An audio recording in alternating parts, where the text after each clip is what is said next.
मुख्यमंत्री पुष्कर सिंह धामी ने किया मीडिया सेंटर का उद्घाटन। प्रदेश अध्यक्ष महेंद्र प्रसाद भट्ट और चुनाव प्रभारी दुष्यंत गौतम सहित कई नेता रहे मौजूद।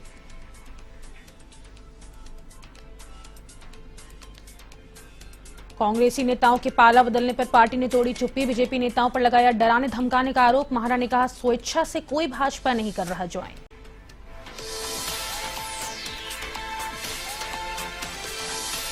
निर्वाचन आयोग लोकसभा चुनाव की तैयारियों में व्यस्त। सुदूरवर्ती क्षेत्रों में ड्रोन से करेगा निगरानी। इंटर बॉर्डर चेक पोस्ट पर होगी चेकिंग।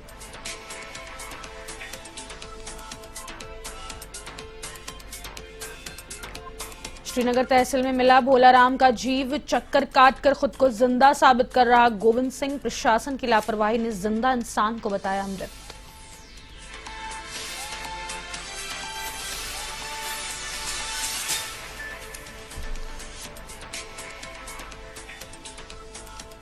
नमस्कार, आप देख रहे हैं वन उत्तराखंड। आपके साथ हूं मैं सदफ फातिमा। खबरों की शुरुआत करेंगे।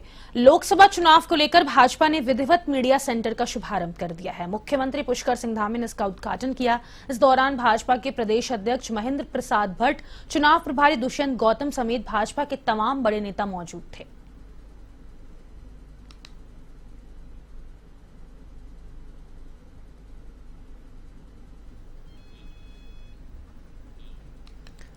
राजधानी देहरादून के भाजपा प्रदेश कार्यालय में लोकसभा चुनाव की रणनीतियों को लेकर भाजपा पदाधिकारियों की बैठक हुई है, जिसमें भाजपा के प्रदेश प्रभारी दुष्यंत गौतम, प्रदेश अध्यक्ष महेंद्र भट्ट और मुख्यमंत्री धामी के साथ भाजपा के लोकसभा प्रत्याशी भी शामिल हुए।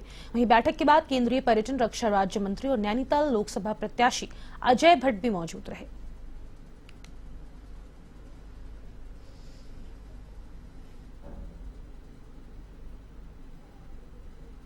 में उत्साह है और कार्यकर्ताओं में उत्साह है। उससे तो साफ जाहिर होता है, जो जनता की तरफ से एक बात आई है कि अब की बार 400 पार, और बिल्कुल संभव लगता है।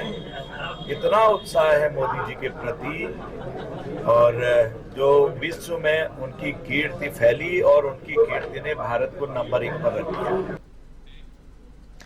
भाजपा प्रदेश चुनाव प्रबंधन समिति के साथ पार्टी के लोकसभा प्रत्याशियों की महत्वपूर्ण बैठक हुई है, जिसमें आगामी नामांकन और अन्य वैधानिक प्रक्रिया के साथ चुनाव रणनीति पर विस्तार से चर्चा हुई। इस दौरान मीडिया से हुई बातचीत में मुख्यमंत्री पुष्कर सिंह धामी ने कहा कि मोदी जी उत्तराखंड को एक परिवार की तरह मानते हैं, लिहाजा अब हम सभी का दायित्व है कि अपने परिवार के संरक्षक को रिकॉर्ड मतों सभी 5 सीट जीत कर दें। पार्टी मुख्यालय में हुई इस बैठक में मुख्यमंत्री पुष्कर सिंह धामी, प्रदेश चुनाव प्रभारी दुष्यंत गौतम के साथ कई अन्य नेताओं और लोकसभा प्रत्याशियों ने चुनावी रणनीति और तैयारियों को लेकर विस्तृत चर्चा की।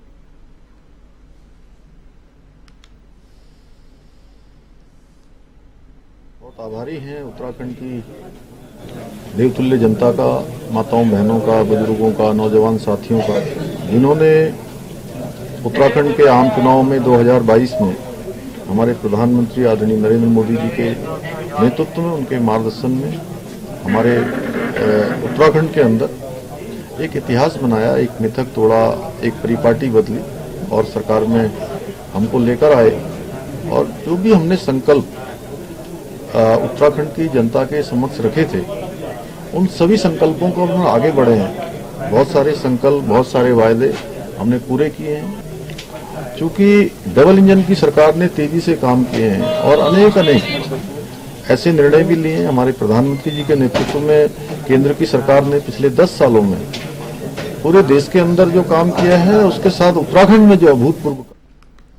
खबर कोटद्वार से है, जहां गढ़वाल लोकसभा सीट से भाजपा का प्रत्याशी घोषित होने के बाद पहली बार कोटद्वार पहुंचे अनिल बलूनी का भाजपा कार्यकर्ताओं ने जोरदार स्वागत किया। कौड़िया से लेकर झंडा चौक तक भाजपा कार्यकर्ताओं की ओर से रोड शो का आयोजन किया गया, जिसमें सैकड़ों की संख्या में भाजपाइयों ने हिस्सा लिया। इस दौरान पूर्व मुख्यमंत्री और हरिद्वार लोकसभा सीट से भाजपा प्रत्याशी त्रिवेंद्र सिंह रावत, गढ़वाल लोकसभा सीट के सह प्रभारी हेमंत द्विवेदी सहित बड़ी संख्या में भाजपा नेता भी शामिल हुए। और मैं देख रहा हूँ कि आधे से ज्यादा लोग जो कोटद्वार जो बाइक में थे, हजारों की संख्या में लोग, वो सब लोग अपनी बाइकों के साथ गए हैं। उसके बावजूद बड़ी संख्या में यहाँ लोग हैं। मैं आप सबका धन्यवाद करता हूँ, आप सबका मैं आभारी हूँ कि आपने मुझे इतने मन के साथ, इतने अच्छे तरीके से मुझे कोटद्वार में रिसीव किया। साथियों, सबसे पहले मैं बाबा शिव बली को प्रणाम करता हूँ। कोटद्वार मेरे लिए कोई नया नहीं है, आप सब लोग जानते हैं। कोटद्वार में मेरा बहुत समय बीता है। मैं बहुत लंबा सब आप जानते हैं, बहुत लंबा भी नहीं बोलता हूँ। मुझे पता है जितनी माताएं बहनें बैठी हैं सबको घर जाके खाना बनाना है।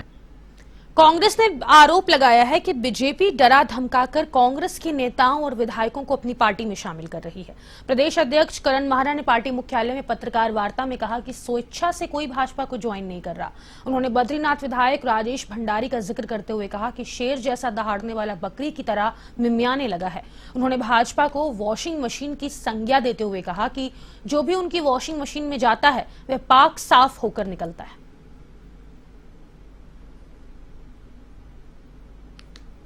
ने जिन लोगों के खिलाफ मुकदमे दर्ज किए और उनकी जो आज की हालत है, दहाड़ता हुआ जो शेर सा दिख रहा था 10 घंटे पहले, वो रातों रात में एक भेड़ के बच्चे की तरह मिमियाने लगा। तो ये बड़ा आश्चर्यजनक चीज मेरे को आज देखने में अपने जीवन में मिली है कि दिन में आदमी दहाड़ रहा है और रातों रात वो मिमियाने लगा हो। तो ये बीजेपी ही कर सकती है। उनकी वॉशिंग मशीन का ऐसा कमाल है। मोदी जी ने एक ऐसा वॉशिंग पाउडर बनाया और एक ऐसी मशीन बनाई है कि मुकदमे दर्ज करो और मुकदमे के बाद वो लोग जब उनकी वॉशिंग मशीन में घुस जाए और मोदी जी का वॉशिंग पाउडर उसमें पड़ जाता है तो क्लियर बाहर निकलता है। देखना है कि जिनके ऊपर उत्तराखंड की बीजेपी सरकार ने मुकदमे दर्ज किए हैं या ईडी की जांच जिन पर बैठी है, वो वॉशिंग मशीन में जाने के बाद क्लियर निकलते हैं या वो दोषी। चुनाव को देखते हुए उत्तराखंड के सुदूरवर्ती क्षेत्रों में ड्रोन से निगरानी होगी। इलेक्शन कमीशन ऑफ उत्तराखंड चुनाव की तैयारियों में जुटा हुआ है। संयुक्त मुख्य निर्वाचन अधिकारी नमामि बंसल ने बताया कि निर्वाचन आयोग चुनाव को लेकर लगातार बैठकें कर रहा है। उत्तराखंड के सुदूरवर्ती क्षेत्रों में ड्रोन से निगरानी की जाएगी। इंटर बॉर्डर चेक पोस्ट पर विशेष तौर पर चेकिंग अभियान चलाया जाएगा। Election commission of Uttarakhand police के साथ मिलकर ड्रोन के साथ साथ विशेष चेकिंग अभियान भी इंटर बॉर्डर चेक पोस्ट पर चलाएगा।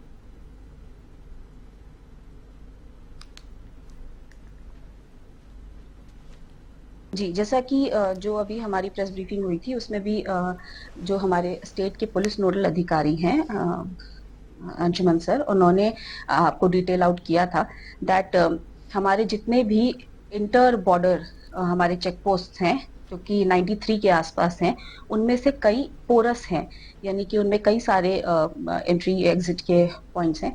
उन सभी पर ड्रोन से निगरानी की जाने की भी व्यवस्था की जा रही है। श्रीनगर गढ़वाल में तहसील प्रशासन की लापरवाही के कारण दस्तावेजों में मृत व्यक्ति खुद को जिंदा साबित करने में लगा हुआ है। मामला उत्तराखंड के श्रीनगर गढ़वाल का है। यहां गोविंद सिंह नाम का व्यक्ति 8 महीनों से खुद के जीवित होने का प्रमाण तहसील प्रशासन को दे रहा है, लेकिन अभी तक गोविंद सिंह खाता खतौनी में मृत है।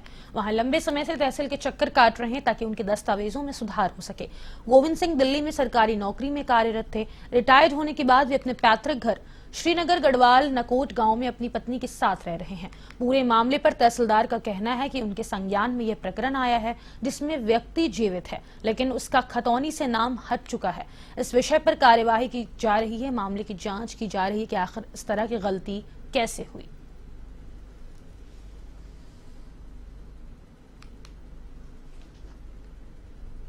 मैं जो है सन 15 में रिटायर हुआ हूँ और 16 में मेरे को मृत घोषित दिखा रखा है इसमें, जो कि खाता खतौनी से ज्ञात हुआ है बाद में। तो फिर उसके बाद मैंने 9 महीने पहले लगभग एप्लीकेशन दी है वहां पे कि मेरे को ये सही किया जाए रिकॉर्ड। उसके बाद अब जो है पिछले 10-15 दिन पहले उन्होंने पटवारी साहब को तहसीलदार ने भेजा है लेटर लेके कंफर्मेशन के लिए। मेरे वो साइन वैन करके ले गए, मेरे को देख के वो अपनी रिपोर्ट दे दी होगी शायद उन्होंने। उसके बाद कोई उन्होंने लिखा था कि 5 तारीख तक ये कोई आपत्ति होगी किसी को तो उसको दर्ज कराए, तो कोई किसी ने करनी नहीं थी क्योंकि मेरी पैतृक जमीन है। और उसके बाद जो है हम इतने 11 दिन बाद जब नहीं कोई जवाब मिला तो हम 11 दिन बाद 16 तारीख को हम एसडीएम मैडम थी भी, बहुत बदतमीजी हुई, यहाँ तक कि पुलिस भी बुलवा दी गई। तो मेरे तो और कोई ऑप्शन मिला नहीं क्योंकि एक ही चीज होती है अहिंसा। अहिंसा के कारण हम धरने पर बैठ गए 15 मिनट बाद, और धरने के बाद आप देख सकते हैं कि कैसे व्यवस्था हुई, क्या व्यवस्था चली। इसके बाद भी मुझे उठा के तहसीलदार साहब के पास ले गए, तब भी तहसीलदार साहब ने मेरी नहीं सुनी, सीधा बाहर भगा दिया। हमारे पास ये एक प्रकरण संज्ञान में आया है सर, इसमें ऐसा कुछ तथ्य सामने आए हैं कि व्यक्ति जीवित है लेकिन उसका नाम खतौनी से हट गया है। वो प्रकरण हमने संज्ञान में ले लिया है। उसमें नियमानुसार कार्रवाई हो रही है। आज भी आए थे वो हमारे पास। उनको जो नियमानुसार हमने बता दिया है कि क्या क्या दस्तावेज लगाने हैं, उसका जल्दी मतलब आज ही उसका निस्तारण हो जाएगा। उत्तराखंड के टनकपुर में रेलवे की जमीन से अवैध कब्जा हटाने को लेकर स्थानीय लोगों में रोष पनप रहा है। इधर संयुक्त संघर्ष समिति ने रेलवे प्रशासन पर नियमों की अनदेखी और उत्पीड़न का आरोप लगाया है, तो वहीं पीड़ित लोगों ने मुख्यमंत्री के नाम ज्ञापन सीएम कैंप कार्यालय टनकपुर में दिया है। संयुक्त संघर्ष समिति की ओर से दिए गए ज्ञापन में बताया है कि नगर पालिका क्षेत्र टनकपुर में लंबे समय से वार्ड नंबर 3 और वार्ड नंबर 4 में गरीब और मध्यम वर्गीय परिवार 50 वर्षों से मेहनत मजदूरी कर अपना जीवन यापन कर रहे हैं। पीड़ित लोगों का कहना है कि रेलवे प्रशासन की ओर से अतिक्रमण करने के नाम पर उनको आए दिन परेशान किया जा रहा है। मुख्यमंत्री को भेजे गए ज्ञापन में संघर्ष समिति के पदाधिकारियों ने जिला प्रशासन, नगर पालिका परिषद टनकपुर और संयुक्त संघर्ष समिति के सदस्यों को विश्वास में लेकर स्थानीय जनता के हित में उचित कार्रवाई करने की मांग की है।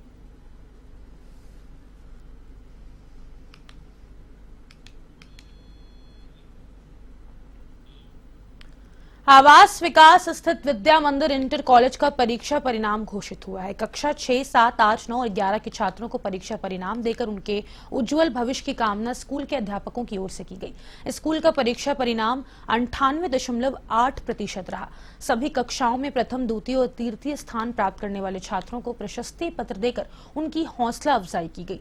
परीक्षा परिणाम घोषित करने के दौरान कार्यक्रम का आयोजन भी हुआ, जिसमें कई मुख्य अतिथि शामिल हुए। कार्यक्रम का शुभारंभ प्रधानाचार्य उमाकांत पंत ने दीप प्रज्वलित कर किया।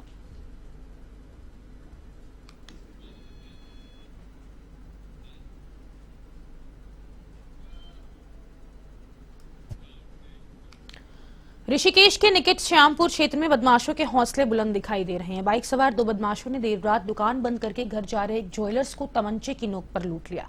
वारदात में बदमाश ज्वेलर्स का बैग लेकर फरार हो गए। बैग में 25,000 रुपए नकद, 4-5 मंगलसूत्र, पुराना सोना और दुकान की चाबियां रखी थी, जिसकी अनुमानित कीमत करीब 1 लाख से अधिक बताई गई है। लूट की सूचना मिलते ही पुलिस मौके पर पहुंची और पीड़ित ज्वेलर्स प्रवीण वर्मा से पूछताछ कर जानकारी हासिल की। पुलिस ने बदमाशों को धरपकड़ के लिए आसपास में चेकिंग चलाकर नाकेबंदी भी की है, लेकिन बदमाश पुलिस के हत्थे नहीं चढ़ सके। दुकान से निकला, जैसे मैं घर की तरफ मुड़ा तो मोड़ते ही 2 आदमी खड़े और उन्होंने मुझे धक्का दिया, बाइक गिराई और मेरा बैग छीन के भागने लगे। मैं उनकी तरफ भागा तो मुझे बंदूक दिखाई, पिस्टल दिखाई और फिर मैंने अपनी जान बचाई और वो निकल गए। क्या कहा? नुकसान तो सर थोड़ा बहुत ही, मतलब जैसे 25-30 हजार रुपए थे, उसमें 4-5 मंगलसूत्र थे और कुछ पुराना सोना था। अब देखो वो कर रहे हैं, विश्वास है उन पे, करेंगे वो। घटना से भयभीत तो होंगे। आज ये घटना हुई है, कल कुछ और भी हो सकता है। आज उन्होंने तमंचा दिखाया, कल गोली मार सकते हैं। और फिलहाल के लिए वन उत्तराखंड में बस इतना ही। मुझे दीजिए इजाजत। नमस्कार।